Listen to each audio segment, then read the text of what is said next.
Bonsoir. On part de Tel Aviv. 1000, 2000, 4000, ce sont les numéros des dossiers d'accusation contre Benjamin Netanyahou, inculpé pour fraude, corruption et abus de confiance. Célèbre chez les Palestiniens et dans le monde pour ces bombardements des civils sont retenus et pour être le fossoyeur des accords d'Oslo, il est le Premier ministre israélien à faire l'objet d'une mise en examen dans l'exercice de ses fonctions. Il ne compte pas pour autant démissionner. De toutes les manières, ça ne changera pas grand-chose pour les territoires palestiniens. Sur la rive nord de la Méditerranée, l'Espagne, déjà confrontée au séparatisme en Catalogne, n'en finit pas avec les élections législatives, mais la majorité absolue reste introuvable. Le PSOE de Pedro Sánchez arrive confortablement en tête, mais doit cette fois-ci se résoudre à une alliance insuffisante avec l'extrême gauche de Podemos, à laquelle il doit faire bien des concessions. Quel impact de situation sur l'Espagne et surtout sur les relations maroco-espagnoles? C'est ce qu'on essaiera de cerner avec nos intervenants. Auparavant, nous resterons au Maroc où, surprise de la semaine, le PJD ou une partie du PJD, on verra, fait des appels du pied à l'ennemi juré d'hier, le PAM. Abdallah Bouano, chef du groupe parlementaire en tout cas, n'exclut pas une alliance avec ce qui reste des anciens amis d'Ilyas El-Omari. En même temps, il ouvre le feu sur le RNI qui lui est son allié présumé au gouvernement. Le diable d'hier s'est-il transformé en ange d'aujourd'hui? Pour nous aider à comprendre ces acrobaties, Aziz Saïdi, journaliste et conseiller et consultant média, Jamal Hattabi, professeur de sciences politiques à la faculté de droit de Mohammedia, et Driss Aissaoui, journaliste, analyste politique. Driss Aissaoui, au vu des déclarations d'Abdallah Bouano, jamais, impossible, des mots, des termes à proscrire du vocabulaire politique? Je pense que ce n'est même pas ça. Moi, je dirais opportunisme, réel politique, malléabilité dans le discours, parce que quand on rentre dans l'exercice du pouvoir, on apprend à composer. On apprend l'art du possible, l'art de la compromission. Enfin, c'est un peu trop dire, mais... Dans ce cas, on peut parler de compromission. C'est ça, mais en fin de compte, quand on avait écouté Bouanou lui-même, Ben Kiran, etc. C'est un intransigeant. C'est une intransigeance intégrale. Et que ça soit venu de sa bouche, ça prend une toute autre valeur. Ça veut dire qu'il y a un point d'inflexion qui a été opéré au niveau de la politique générale du PJD, de leur façon de concevoir les élections, parce qu'ils savent qu'ils ont un matelas électoral. Est-ce qu'il n'y a pas panique à bord? Je ne pense pas que ce soit ainsi, mais c'est plus une rationalisation d'un capital confiance qu'ils ont, d'un matelas d'électeurs qu'ils connaissent, mais ils se disent que probablement, ça c'est les hypothèses. Ce n'est pas parce qu'ils voient par exemple le RNI pointer du nez? Le RNI, c'est un ennemi qu'ils savent gérer, sincèrement. Ils savent le gérer, ils savent le désappointer, ils savent le mettre en colère quand ils le veulent, il n'y a aucun problème. Mais alors pourquoi cette nécessité, cette réelle politique, Aziz Saïdi? Quand on dit réelle politique, ça veut dire on fait ce qu'on peut avec ce qu'on a. Oui, tout à fait. Et, moi, j'abonde plutôt dans votre sens, parce que je pense que qu'il y a un antagonisme qui est en train de pousser entre les RNI et le PJD. Et qu'avant l'antagonisme, si le PJD tirait à boulet rouge sur le PAM, c'est parce qu'il voyait en lui le principal adversaire. Là, pour le coup, cette casquette d'adversaire, elle s'est déplacée vers le RNI, en tout cas chef de file de ce qui pourrait être. Comme disent les marxistes, la contradiction centrale s'est déplacée ailleurs. Principale. Exactement. Ancien marxiste. Maintenant, le PAM est devenu une contradiction secondaire. Et bien évidemment, devant un RNI qui ne cache pas ses ambitions et qui comme beaucoup d'autres partis, mais sans doute avec beaucoup plus de conviction, croit qu'il a une vraie chance à jouer pendant les législatives de 2021. C'est tout à fait naturel que le PJD qui est là, qui a gagné les 2 dernières élections, en tout cas qui est arrivé premier dans les suffrages dans les 2 dernières élections, essaye de trouver des coups tactiques. Au moins, ça servira à rendre plus docile le RNI dans d'éventuelles tractations, Ou au pire, on pourra franchir le Rubicon et s'allier vraiment au PAM pour avoir une majorité. Parce que de toute façon, l'équation électorale étant ce qu'elle est, le PJD ou le RNI ou le PAM ne pourront pas gouverner tout seuls. Jamal Hattabi, il y a une théorie, elle vaut ce qu'elle vaut, et qui dit que bon, le PJD, s'il avait obtenu la première place lors des dernières législatives, c'est parce que un bon nombre de non-PJDistes, de citoyens, d'électeurs, qui voyaient en lui un possible réformateur, un possible porteur de transparence, seraient à même de réformer le pays et qui sont aujourd'hui désenchantés. Est-ce qu'ils n'essaient pas de les récupérer en essayant de récupérer un substrat de ce qui reste du PAM d'Ilyas Laomari? En fait, je crois que c'est une dynamique qui arrive à bout de souffle. Donc, le pouvoir, l'exercice de pouvoir... L'érosion. Voilà, il y a une érosion, les partis politiques en sont conscients. Le problème, c'est pourquoi. Donc, pourquoi cette manœuvre aujourd'hui? Et je crois qu'elle ne va pas dans le bon sens. Nous sommes aujourd'hui, il y a une exigence de rationalisation et de clarification du champ politique à travers soit une polarisation du champ politique entre deux pôles progressistes, conservateurs, ou autre chose. Je crois que la manœuvre, elle est peut-être politicienne, c'est une manœuvre qui montre un opportunisme extraordinaire, mais qui ne participe pas à la clarification du champ politique. Dans ce sens où ça sort de l'ordinaire. Elle sort de l'ordinaire et, de la normale. Et l'ennemi de demain peut devenir l'ami et le partenaire de demain. Donc c'est pas très clair. Et je crois que nous sommes aujourd'hui à un tournant. Les élections sont dans quelques mois, un an et demi presque. Et on a besoin d'une clarification du champ politique. Les Marocains doivent se prononcer sur une politique qui a été menée depuis quelque temps, mais ils doivent avoir une alternative. Pour le moment, l'alternative, elle est du côté du RNI, le PAM, mais on sait très bien en fait qu'il est une désagrégation avancée. En difficulté, pour ne pas dire autre chose. Le PJD lui-même aussi, il est en difficulté. Il a beaucoup souffert de l'exercice du pouvoir. Et puis le résultat n'est pas aussi extraordinaire. Donc il faut qu'il cherche quelque chose, un coup, et c'est un coup. Je pense que, si tu permets, Naïm, il y a une analyse objective à faire. Oui. On a le PAM d'un côté qui, effectivement, on ne va pas dire qu'il est en déconfiture totale, mais il y a encore de beaux restes. Voilà, il y a de beaux restes, il y a du potentiel dedans, on parle de Wahhabi et autres, etc. Donc, qui peuvent éventuellement demain porter, disons, cette mécanique électorale. Parce que le PAM s'est révélé être une belle mécanique électorale. Oui, Cela mais dans quelles conditions il était une belle mécanique électorale? Il l'était avec Ilyas Laomari. Les conditions qui ont fait qu'il était une belle mécanique électorale existent encore aujourd'hui? Je présume que oui, parce que l'espoir n'a pas encore abandonné ceux qui sont toujours dedans, et que c'est des gens qui ont quand même un positionnement qui n'est pas, c'est-à-dire ils sont sur des communes rurales, des communes urbaines, etc. Ils sont présents sur le terrain.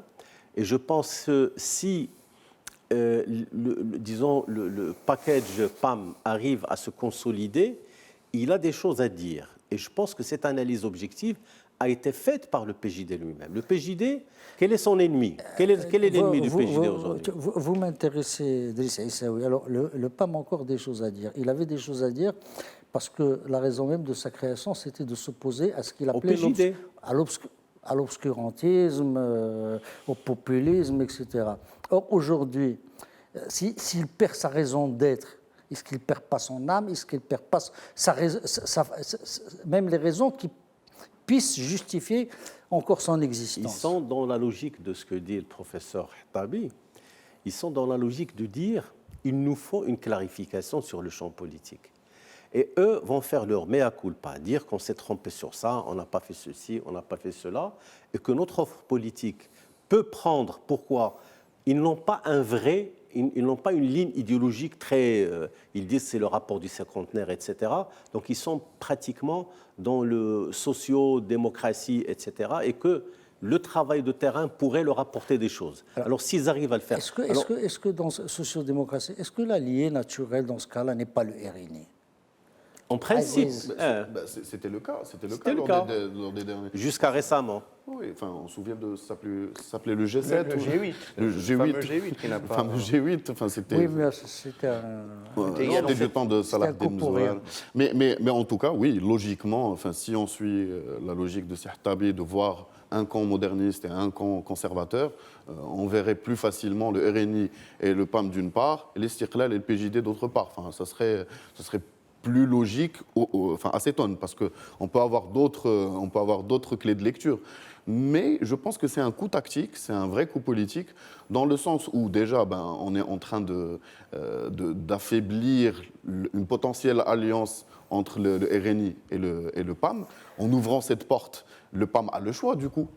Et sachant qu'il est en difficulté, on lui donne du grain à moudre, on lui donne quelque chose. Et ça, le PJD donne du concret. Ouais, ils ont le matelas électoral, ils ont leur matelas électoral. Leur matelas, mais le problème, c'est que quand ils amènent avec le PAM, c'est une opportunité beaucoup plus simple que celle du RNI, parce que le RNI, il est dans une approche hégémonique, il est dans... Et puis même on l'a vu, il est en expansion. On l'a vu même lors de cette alliance avant. D'ailleurs, Abdallah Bouano ne s'y est pas trompé.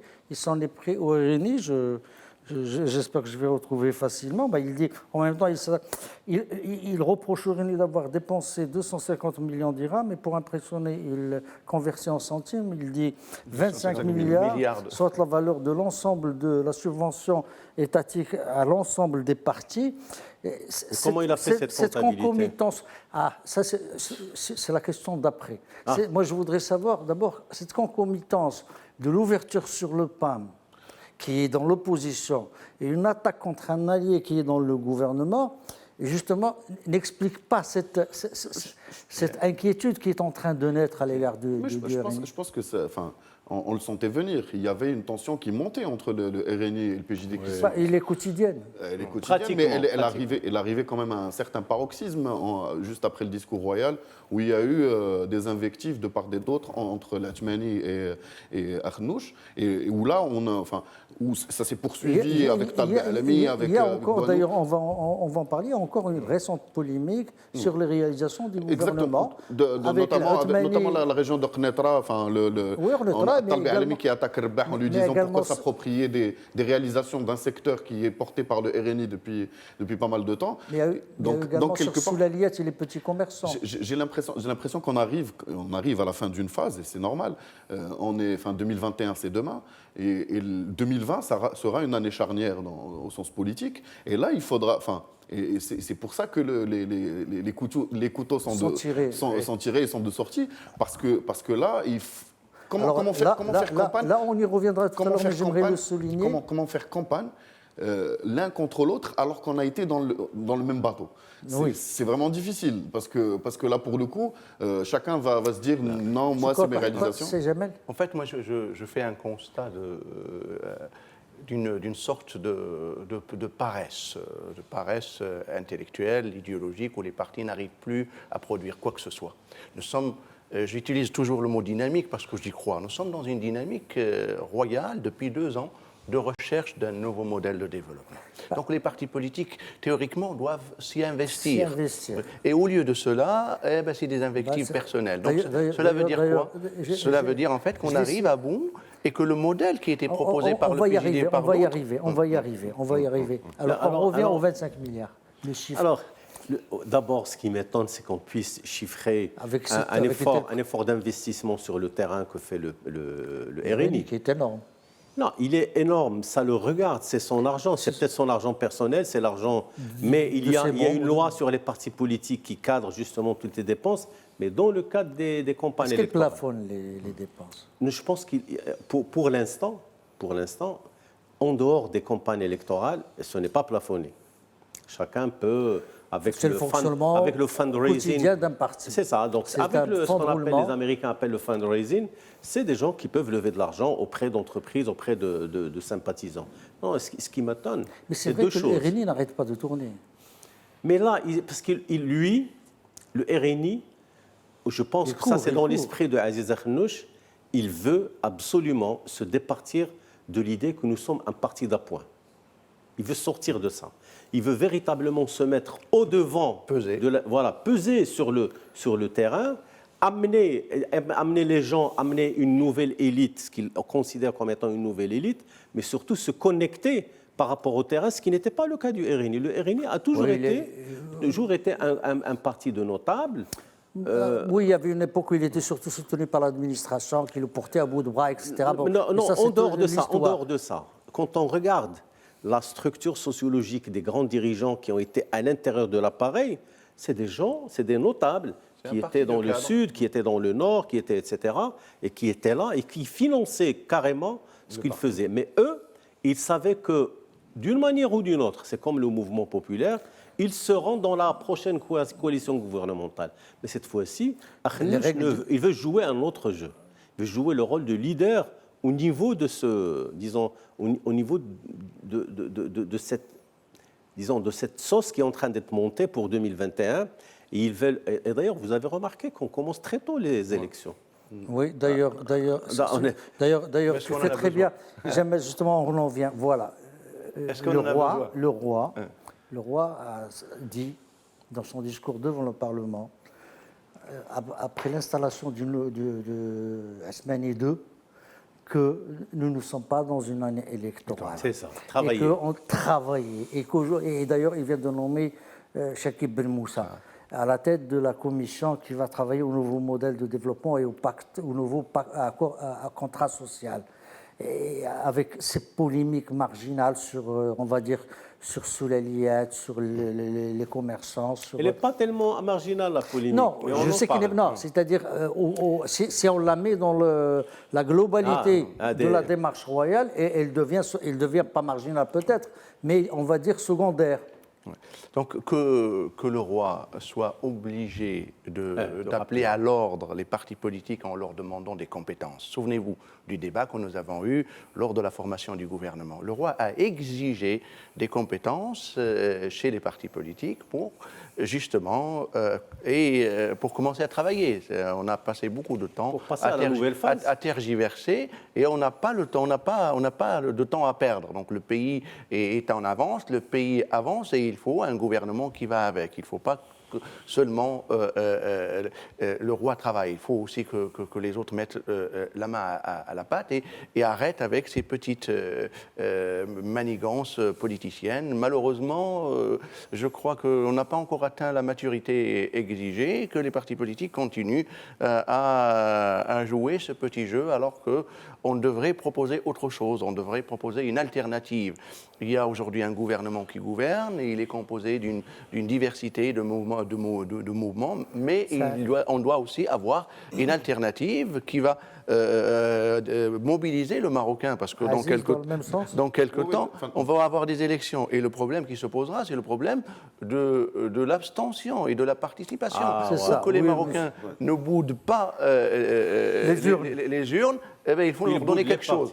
Il faut leur donner. Et ce n'est pas ça qu'on veut. Moi, ce que je note de plus important, c'est que normalement, ces partis politiques doivent être la première force de proposition dans le débat public et d'intermédiation. Et que quand le roi invite toutes les forces vives du pays à réfléchir à un nouveau modèle de développement, c'est ces partis qui sont d'abord visés et c'est eux qui doivent le retranscrire dans leur programme, dans leur matrice idéologique, il faut qu'ils proposent des choses, des idées. Or, en l'absence de ça, on ne peut que jouer des manigances politiciennes pour essayer de gagner le calcul étriqué des élections. Mais par contre, comme l'a dit Sertabi, le problème, c'est que les Marocains seront je choisis mes mots, mais seront vraiment très regardants sur ça, et je pense qu'ils risquent vous l'avez dit en début d'émission, une partie du vote qui a accompagné le PJD pendant ces 2 mandats, c'était un vote sanction. Contestataire. Maintenant, sanction va se porter sur le PJD. Non, mais normalement. Elle pourrait prendre la forme d'une abstention. Et ça serait ça le pire. à mon sens. Donc je pense que, sincèrement, Mitterrand disait qu'en politique, le pire des professionnels sera toujours meilleur que le meilleur des amateurs. Là, on est en train de jouer de la politique politicienne, mais c'est de la profession à la petite semaine. À la petite semaine. Alors que normalement, la politique, c'est les idées. Et on l'a vu. Et on en a besoin, on en a beaucoup besoin. On en a énormément besoin. Il faut de l'action. On a oublié, c'est-à-dire que les partis politiques, je vais peut-être répéter une analyse que tout le monde connaît. Dans tout ça, où est-ce qu'il est Le Istiqlal, il est dans les vestiaires, il est en train de s'échauffer. Parce qu'il a fait des recrutements. Ça fait quand même 2 ans que c'est... Oui, mais il leur faut du temps. C'est un parti qui a beaucoup perdu en termes d'image, en termes de perception chez la population. Il est en train de faire un travail de ravalement de façade avec des recrutements qu'il vient de faire, en termes d'idées, en termes de propositions, etc. Ce qu'il n'a pas encore fait, c'est dépoussiérer les structures locales. C'est-à-dire ce que le parti de l'Istiqlal avait de fort, c'est son déploiement territorial, avec une expertise, avec des gens de métier et avec des gens qui croyaient. Maintenant, nous avons un leader jeune, etc., relativement jeune, qui est en train de faire du travail. Il s'est entouré de gens qui considèrent comme étant appartenant à un paradigme que lui a choisi. Mais qu'est-ce qui va en sortir? Ils sont surtout dans le rabita économique. Mais les économies, on ne les trouve pas tout. dans les instances de décision. Le problème chez l'Istiqlal, c'est qu'ils sont dans une sorte, comme s'ils étaient dans le vestiaire pour s'échauffer avant d'attaquer, avant d'être véritablement de plein pied dans la campagne. Voilà. Ils sont dans l'opposition sans l'être. Parce que moi, je voulais poser la question tout à l'heure. On est en train de parler des partis politiques, mais on n'a pas entendu parler d'opposition. L'opposition a un statut aujourd'hui avec la Constitution de 2011. Un statut très avancé, très important. Ils ne l'utilisent pas. C'est vrai qu'ils sont seuls. Mais le Istiqlal, aujourd'hui, doit développer autre chose, en dehors de l'expertise. Non, mais moi, j'aimerais bien savoir, j'aimerais bien visualiser un peu comment utiliser ce statut. Le statut, ils doivent le faire. En dehors de voter des lois ou de ne pas voter de lois, de dire leur avis. C'est de proposer une alternative. On ne va pas s'opposer pour s'opposer, mais on va s'opposer avec de nouvelles idées et proposer une alternative à ce qui se fait aujourd'hui. On arrive maintenant à l'essoufflement de ce qui a porté le PJD, avec des thèmes porteurs qui ne sont plus aujourd'hui de mise, et on va vers peut-être des thèmes beaucoup plus profonds, qui sont des thèmes visant l'efficacité, l'efficience. On n'est plus dans la moralisation, on voit très bien en fait que ça ne marche plus, et y compris ceux qui avaient porté ce thème en ont souffert, et il faudra peut-être proposer autre chose. Le Marocain a besoin du concret, et le concret, c'est l'efficacité de la gestion quotidienne et un peu de prospective par rapport à ce qui va se faire après. Alors, on a un indicateur, on l'a dit tout à l'heure, on s'est tous mis d'accord, c'est le taux de participation aux élections.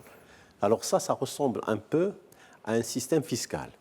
On dit on ne peut pas faire de baisse d'impôts quand il n'y a pas un élargissement de l'assiette. Alors, les partis politiques doivent travailler sur l'assiette. Alors, comment? C'est d'abord un discours de vérité, c'est des propositions programmatiques très concrète, c'est une présence en tant qu'opposition, c'est aussi une force d'action sur le terrain, mais en liaison directe avec les structures des partis politiques. Aujourd'hui, qu'est-ce qu'il y a? Les états-majors... Avec l'état de désenchantement, c'est difficile. Non, il faut le faire, il faut revenir, parce que les partis marocains qui étaient dans l'opposition ont réussi parce qu'ils étaient dans une politique de proximité. On va voir cette histoire de l'élargissement de l'assiette, mais j'aimerais bien aussi qu'on voit l'esquisse dans ces escarmouches de possibles alliances qu'on verra, PJD, PAM, contre, par exemple, RNI, Istiqlal, USFP et autre chose. Sur quelle base? Sur quelle base? C'est ce qu'on verra dans la deuxième partie de cette émission. Rebonsoir, nous sommes toujours avec Driss Issaoui, journaliste et analyste politique, Aziz Saïdi, journaliste et consultant média, Jamal Hattabi, professeur de Sciences Po à la faculté de droit de Mohammedia. On en était à essayer de voir l'élargissement de l'assiette électorale des partis et également à voir si dans les escarmouches, dans ces prises de bec sur le fonctionnement, sur les alliances, sur les réalisations, est-ce que ce n'est pas déjà l'esquisse de ce que pourraient être les futures alliances? On l'a dit, PJD, PAM, sans que ni le PJD ni le PAM ne perdent de son âme, parce qu'ils sont antinomiques par définition, et une alliance RNI, Istiqlal, USFP, probablement ce qui peut rester encore du PPS au mouvement populaire. On verra. Vous savez, le gros problème de ces partis politiques, c'est la verticalité. Au lieu d'avoir des prolongements réels sur le terrain, d'avoir ce que le Istiqlal avait, d'avoir ce que l'USFP avait dans les années 60, 70, etc., ils ne l'ont plus aujourd'hui. Une grosse verticalité qui empêche d'abord l'appropriation par la population des idées et des projets qu'ils font. La population a besoin de gens qui l'écoutent tous les jours, qui soient à ses côtés, qui fassent des projets pour lui. C'est du concret. Alors ces gens, ils vont changer d'attitude. Au lieu d'aller voter pour celui qui va donner son dirham, ils vont voter pour celui qui est avec eux sur toute la période. Bon, maintenant, ça résout beaucoup de problèmes.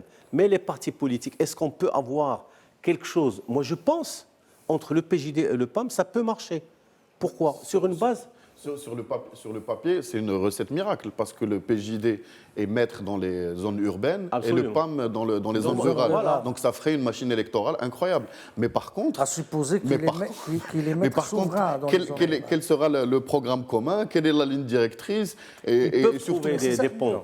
Il faut dire aussi c'est-à-dire que le PJD était pour le PAM la figure de l'obscurantisme et du populisme. Le PAM était pour le PJD la figure de l'autoritarisme, et aujourd'hui, et du prétendu modernisme et des libertés. Et voilà qu'aujourd'hui, on va essayer de trouver entre ces deux extrêmes, parce qu'en définitive, c'est ça, de la scène politique marocaine, une entente.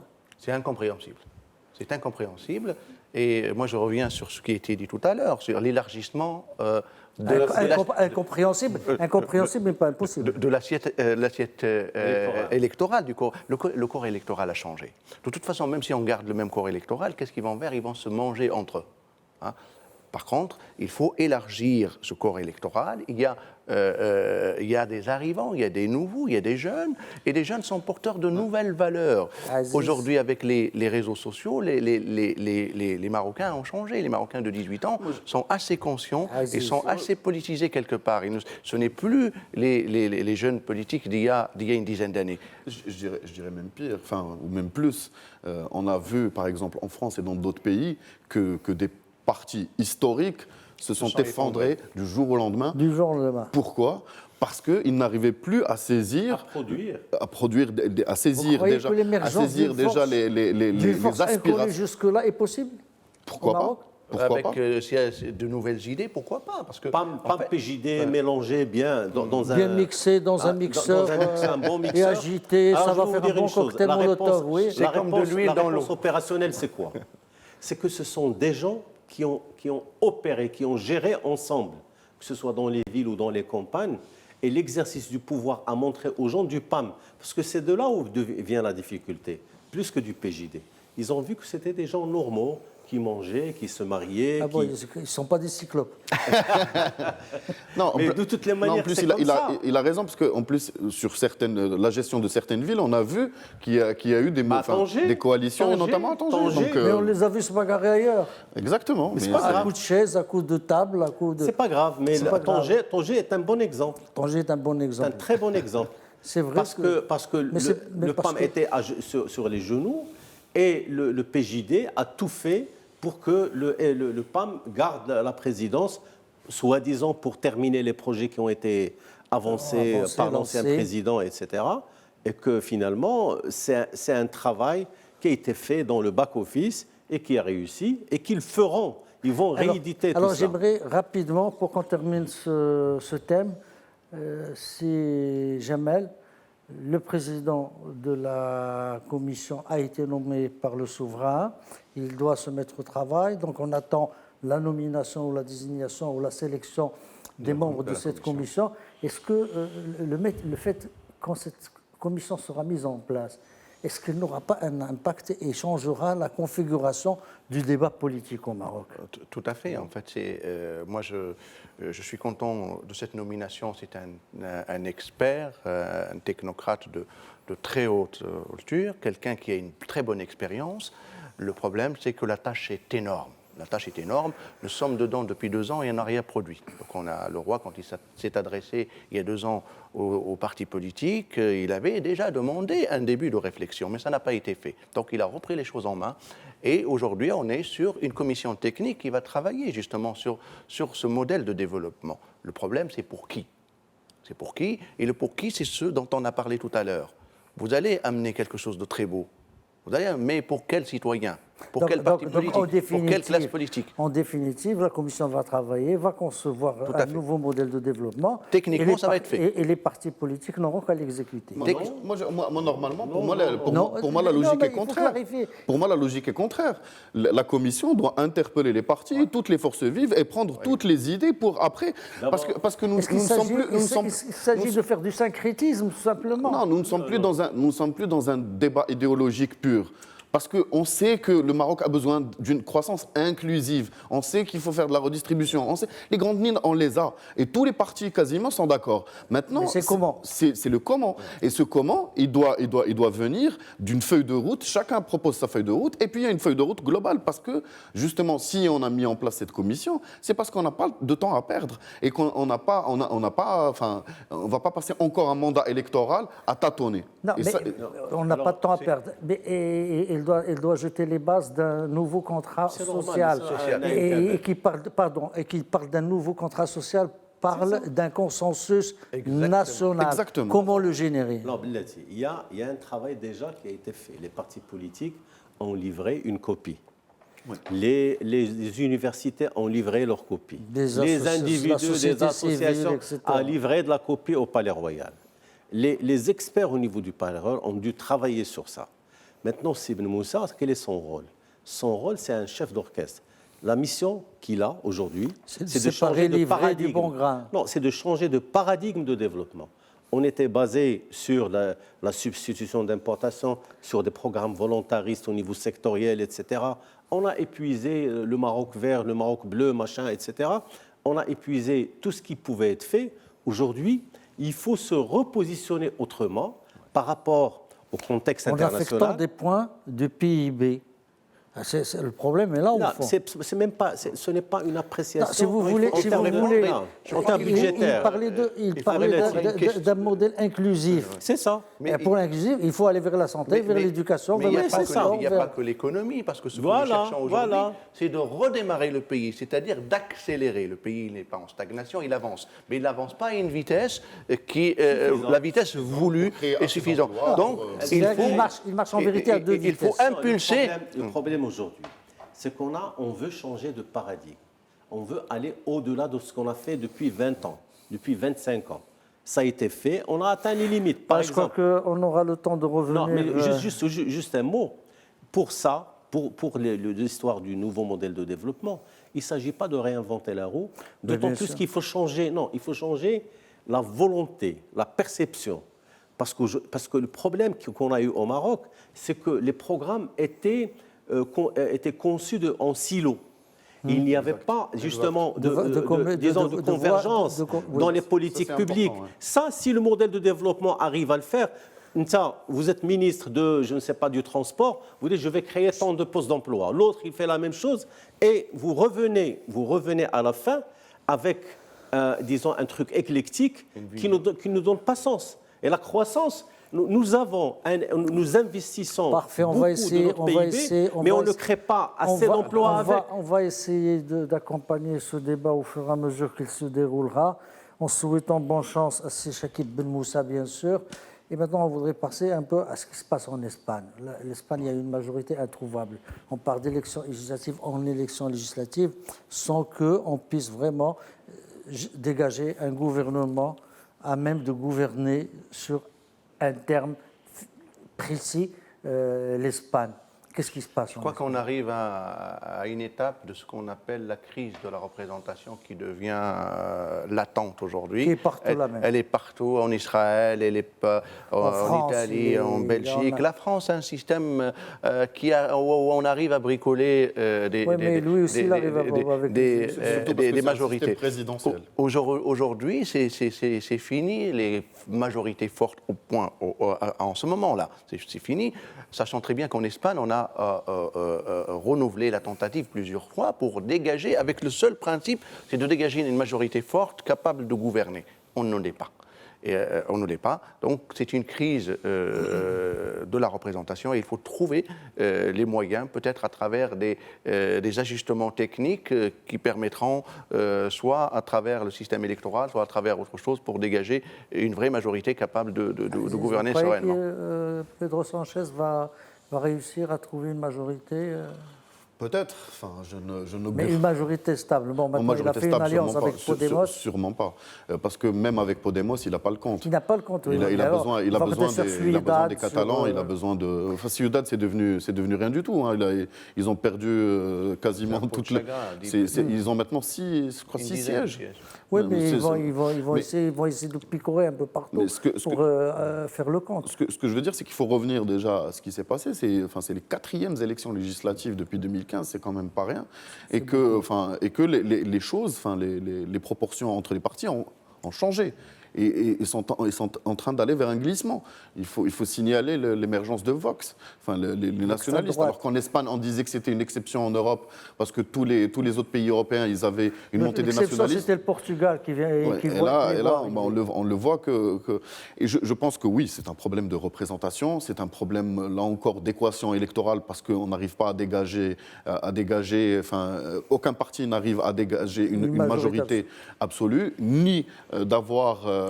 au moins une coalition stable, donc c'est difficile, sachant que on aurait pu imaginer Alliance populaire. On aurait pu imaginer que le PSOE, le Podemos, le Parti populaire. Mais ça n'a pas marché, ça non plus. Et le problème, c'est qu'à chaque fois qu'on annonce une coalition comme ça, il y a un des 2 partis ou des 3 partis qui forment cette coalition annoncée qui perd des sièges. Donc c'est problématique. On va suivre, on va voir comment il va, Pedro Sanchez, se libérer. Si tu permets, je n'ai pas dit un mot sur l'Espagne. Mais on est encore dans l'espace. Là, moi, je voudrais dire d'abord pourquoi, justement, il y a cette crise de représentation et de possibilité de faire une offre politique ramassée au niveau du Parlement et au niveau du gouvernement. Ça, c'est les séquelles de la crise de 2008, ne l'oubliez pas. Les subprimes. Voilà, la crise de 2008 s'est enracinée en Espagne à un tel point. D'ailleurs, les indignés, c'est là-bas où ils ont pris. Voilà, alors les indignés, ça a commencé là-bas parce que... Les indignés, c'est un mouvement de contestation des jeunes qui a été lancé à partir de la France, à travers un livre, Indignez-vous. Indignez-vous, oui. Voilà, c'est un non, petit j'essaie livre. de me rappeler le nom de l'autre. Là, non, pas Jean d'Ormesson. Non. C'était quoi? C'était pas Indignez-vous? Non, c'est pas lui. Non, c'est pas Jean d'Ormesson, c'est un autre. C'est un autre, c'est un petit livre. Peut-être que la régie va nous aider. Alors, très rapidement, c'est quoi? Vous avez une crise économique profonde qui s'est transformée en crise sociale.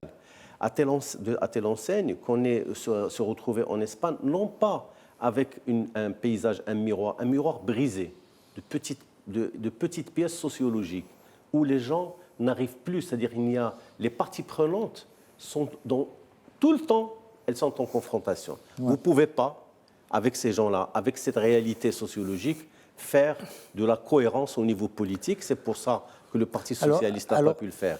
Oui, j'aimerais, parce qu'on est serré un peu par le temps, l'alliance Podemos-PSOE, quelles conséquences sur la position espagnole à l'égard du Sahara?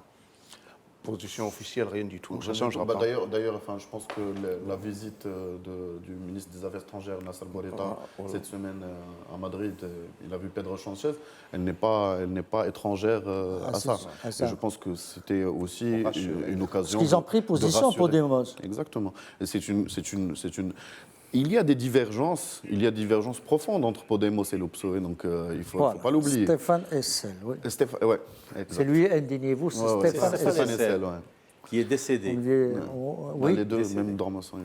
En tout cas, donc, il y a des divergences et c'en est une. Et je pense que cette visite, c'était aussi l'occasion de rassurer un peu sur la pérennité des relations.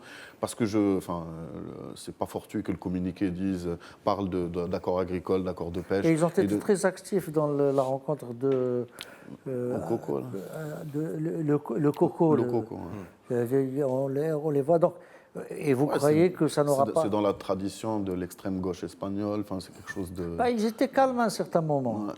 Mais je pense, sincèrement, je pense pas. Déjà que Podemos demande des portefeuilles ministériels, c'est déjà une chose. Mais qu'il puisse influer sur la politique étrangère de l'État, ça c'est autre chose. Espagnol, parce que là, c'est pas le parti politique. Donc je ne pense pas que leur position en interne puisse déteindre sur la position de l'État. Il y avait même un problème avec le PSOE dans son programme de dire qu'il faut revenir aux positions traditionnelles de l'Espagne à l'égard de la question du Sahara. Est-ce que tout ça, sur la politique de l'État, peut avoir des... Mais ça, c'est quand ils étaient dans l'opposition. Oui. Parce que quand on arrive au pouvoir, on arrive à la réalité du pouvoir et le Maroc est un des principaux partenaires. Donc ils ne peuvent pas balayer d'un revers de la main. Et en même temps, pour un pays qui est en prise avec les séparatistes en Catalogne, absolument, il y a des formes d'incohérence. Alors là, j'aimerais bien qu'on puisse développer un peu ça.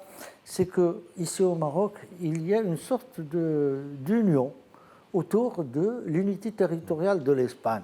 On dit qu'on ne veut pas ni encourager, même oralement, même par un meeting, même par un communiqué, le séparatisme catalan.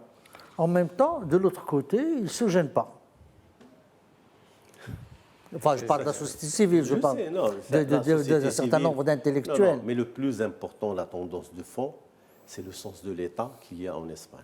Oui. Vous avez déjà la monarchie qui est garante d'un certain nombre d'équilibres et vous avez les différents gouvernements qui sont obligés de tenir compte des intérêts vitaux de l'Espagne. N'oubliez pas que le Maroc a accepté de rentrer avec l'Union européenne dans les négociations sur l'agriculture et la pêche, pour défendre ses intérêts bien entendu, mais surtout pour la pêche, c'est pour rendre un grand service au sud de l'Espagne. Exactement. Et ça, de toutes les manières, ça c'est un sacrifice que le Maroc fait. Sans compter ce qu'on fait sur sur la question migratoire, sur le terrorisme. Sur tout ça, l'Espagne ne peut pas être, venir du jour au lendemain, se départir des positions, parce qu'elle a une position tout à fait normale. Ils disent qu'il y a un processus onusien, ça nous arrange, etc. Donc il n'y a pas de problème. Tant qu'il reste dans ça, on est là. S'il change d'attitude, je pense que le Maroc a les moyens justement de lui-même, bien sûr, parce qu'entre l'Espagne et le Maroc, c'est un flux et reflux historique. Donc, depuis toujours. Ça a été il y a eu un moment donné de l'histoire où ça a été très, très compliqué. Ça dépendra de la situation de l'Algérie. Tout dépendra de la situation de l'Algérie. Oui, en partie. Mais c'est-à-dire que la position actuelle de l'Espagne n'a pas attendu que les événements en Algérie surviennent. Non, il est antérieur. Encore une fois, juste sur ce point, pour conclure sur ce point, à mon sens, l'Espagne a d'autres priorités qui sont criantes d'ordre social, économique. Et elle va pas, et je pense que la raison de l'État, on ne va pas sacrifier ça pour des idées d'un partenaire qui vient rentrer. Ils peuvent toujours dire ce qu'ils veulent, c'est-à-dire ça c'est. Mais en dehors des arcanes. Des arcanes gouvernementales. Voilà, mais seulement au niveau de l'État, rien ne changera. Rien ne changera. C'est très bien. Alors, autre sujet, on l'a évoqué dans l'introduction, c'est la mise en examen, l'inculpation du Premier ministre israélien Netanyahou pour fraude, corruption, abus de confiance. Ça fait beaucoup. Et comme quoi, ce n'est pas uniquement l'apanage des sociétés sous-développées. C'est pas le premier. C'est le premier. En exercice, Oudelmer. Oudelmer, avant lui, c'est le premier Premier ministre en exercice. Mais c'est un signe aussi du bon fonctionnement de l'État et des institutions israéliennes.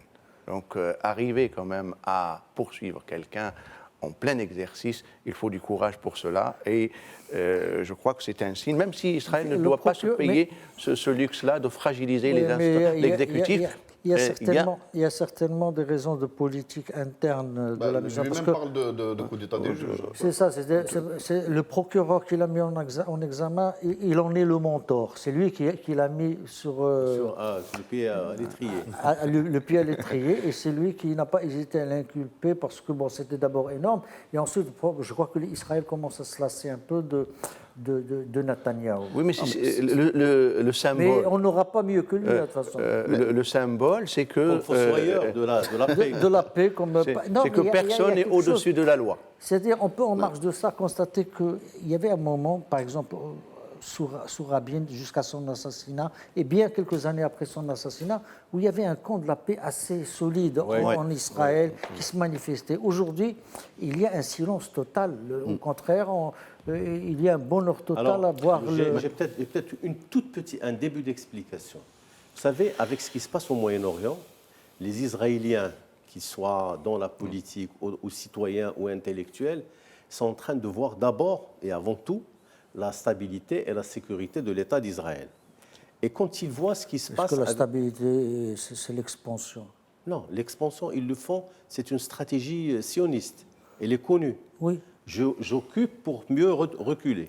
J'avance, je prends, ensuite je négocie. Quand ils avancent, ils ne reculent jamais jusqu'à Voilà, donc ils avancent. Parce écoute, si ça a été colonisé, parce que c'était colonisable. Parce que de l'autre côté, il y avait personne pour... Oui, d'accord. Bon, maintenant, ce qu'il y a, c'est que c'est un État, il y a un blackout, il y a un complot du silence pratiquement sur ce qui se passe sur le terrain, même au niveau international. Et ça s'explique aisément par le lobbying juif, enfin pas juif, sioniste, il faut le dire, le lobbying sioniste d'ailleurs qui est décrié au sein d'Israël, par les démocrates israéliens. Et par les orthodoxes. Par les orthodoxes, etc. Il y a même une vidéo qui circule, je pense qu'on m'a dit qu'elle était un peu truquée, je ne sais pas si c'est vrai ou pas. C'est possible. Mais de toutes les manières, aujourd'hui, ce n'est pas la première fois qu'il est accusé. Aujourd'hui, il est mis en examen. C'est une situation sur le plan juridique. C'est une inculpation, donc il faut qu'il soit mis en examen, etc. Et d'ailleurs, il ne démissionne même pas. Ben, il ne démissionne pas parce qu'il sait que, quelque part, l'opinion publique sur une partie de la majorité, elle est avec lui, même à l'étranger, même les Américains, etc., ils sont pour lui. Pourtant, l'Union européenne se maintient, ils n'ont pas suivi les Américains dans la position sur les colonies. Mais ça, comme ils ne les ont pas suivis sur Jérusalem. Oui, mais le problème, même s'ils ne les suivent pas, ils ne sont pas décisifs, à part sur les fonds de l'or noir qui manque aujourd'hui, le truc des Nations Unies pour l'aide aux populations de Gaza, l'Union européenne essaie d'aider, mais plus que ça, il n'y a rien. Mais elle a une position... Oui, Aziz. Juste moi, enfin, le fait marquant pour moi, c'est d'abord, tout ça vient de quoi? Vient d'un Netanyahou qui est en position de faiblesse. Parce que les affaires, c'est quoi? C'est une loi taillée, on l'accuse de créer une loi taillée pour Yehudot Ahrodot, pour que Yehudot, qui est un quotidien israélien, pour qu'il soit complaisant avec lui. C'est des ristournes sur des pubs pour un autre site pour qu'il soit complaisant. C'est des cadeaux qui viennent du champagne, pour arroser ses affidés. Ça veut dire que ça dénote d'une position de faiblesse. Lui, on le connaît depuis des décennies, et c'est quelqu'un qui est un professionnel de la politique, qui n'a eu de cesse d'aller de plus en plus vers la droite et vers l'extrême pour essayer de garder le pouvoir, et que là, même en étant jusqu'à l'extrême, jusqu'à sa position la plus extrême, il n'arrive plus à garder le pouvoir. D'ailleurs, il a raté. Mardi dernier, il a essayé de faire une manifestation d'appui pour dénoncer ce qu'il a appelé le coup d'État des juges. Eh bien, le Likoud, qui est le parti le plus imposant en Israël, le plus organisé, qui a le plus de cellules, ils ont réussi à ramener 3000 personnes. Oui, ils ont C'était magnifié. une désillusion très très importante. Et là, ça commence à donner, et on commence à voir des lieutenants dans le Likoud qui commencent à se positionner. C'est-à-dire, ça dénote de la position de plus en plus faible de Netanyahou. Maintenant, Netanyahou, je pense qu'il tient encore, il tient grâce justement à ce soutien qui vient de Washington, parce que Washington, et notamment l'administration Trump, voit en lui rapidement, pour terminer, il reste combien de jours? Il avait 21 jours pour avant d'appeler à de nouvelles élections. Vous croyez qu'ils vont pouvoir former un gouvernement ou encore qu'on va assister là aussi à de nouvelles législatives? Ça serait le scénario le plus logique. Mais on n'est pas à l'abri de... Parce que même le rival de Netanyahou a jeté les panches. En fait, moi je voulais juste rajouter quelque chose ce sont des affaires israélo-israéliennes. Sur la situation d'Israël, c'est que démographiquement, Israël a changé. Pourquoi on voit ces extrémistes arriver? Oui. Il y a une politique d'immigration offensive, les Russes, les Éthiopiens... Il y a eu une révolte des Falachas cette année, qui a été sous-médiatisée, mais qui était très très imposante. Voilà. On verra donc ce qui... Bon, on sait c'est une routine avec laquelle on vit depuis plus de 60 ans maintenant, depuis 1948. Et il faut espérer une ouverture pour les Palestiniennes qu'on ne voit pas venir. Tout à fait. Voilà, c'est pour joie. J'espère qu'on a fait un peu le tour de la semaine. Pardon? Elle risque de venir plus de Washington que de Tel Aviv. Que de Tel Aviv. Mais de Washington, il arrive aujourd'hui que les mauvaises nouvelles pour les Palestiniens. Exactement. Donc voilà, sur cette note pas très optimiste, je vous dis bonsoir.